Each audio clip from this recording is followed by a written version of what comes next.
The Harvey Weinstein story was like this clandestine operation that was going on. It was very hush-hush. It was the first time that Jodi did not share with us what she was writing. It was different this time.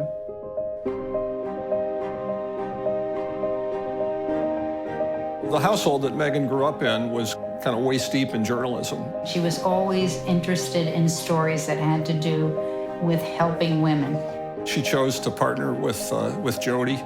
Because of this history, I think it was going to be difficult for her to have another group of reporters at the Times go off and do Harvey Weinstein without her. Jodi's stories in general had been giving voices to people that didn't have a voice. I mean, when you covered the Starbucks story or the Amazon story that she did, it was apparent that she had a purpose to engage people that couldn't have a voice and to give them a voice.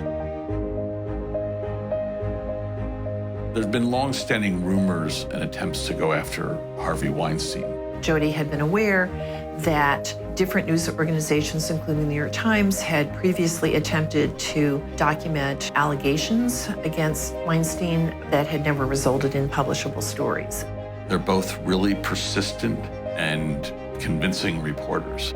It was a very difficult story to do because with Weinstein, nothing was on the public record. And yet, through the basic tools of investigative reporting, Jodi and Megan were able to uncover, up to 12 secret settlements, had memos from inside the company, had emails, had women on the record talking about their encounters. This is a really crowded, cacophonous moment in terms of social media and faux media and real media. And these stories really show what core journalism, finding stuff out, getting people on the record, shining a light in a dark corner, has incredible staying power. It's more important than ever. It just set off this flood of other stories. Newsrooms across the country and really, frankly, across the world really took up the challenge and the gauntlet that had been laid down by the reporting that Jodi and Megan did. I immediately unleashed all of our reporters and said, go out and find the Harvey Weinstein of your industry. We're in a new moment right now where women are suddenly feeling empowered to tell stories that they felt they couldn't before. And they're seen as people who are not victims, but major actors on the historic stage. They're people who've literally changed the course of history. I just went on the Times and saw the piece and was like, holy shit. I mean, I wrote my piece, not long after. I just felt compelled to write down my feelings about it. And my main feeling was that it wasn't only Harvey. I think there's been a movement. More than anything, I feel like it was just kind of the right time and it couldn't be silenced. We tend to look at America and say things like, oh, well, that doesn't happen here, or that's the problem with the States, and thank God we live in Canada.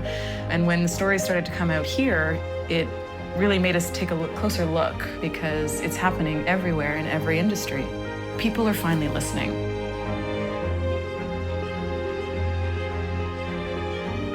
What this article did and why it's so important is that it really did give a voice to the voiceless. Obviously, it's going to start changing people's minds and make it easier for women to come out and say, hey, no, dude, that's not right, Good journalism is absolutely necessary in a time like this. It's so important, and I think that these women are doing such a good thing to hold everyone accountable. Your actions have reverberated out into so many different industries. We can't ignore the fact that it happens anymore because so many people are being vocal about it. You've made people realize they can't do this shit and get away with it. So thank you for your bravery and your strength and for opening up this conversation that we've needed to have for centuries. Thank you for having the courage to speak up for those people. Thank you. Your actions have been remarkable. You guys are heroes. You set a tremendous example. Your bravery is incredibly admirable. Thank you for saying what women have been wanting to say for such a long time. You've made such a difference. We have something to hold on to talk about. Thank you so much for pushing and making it happen. I'm so grateful.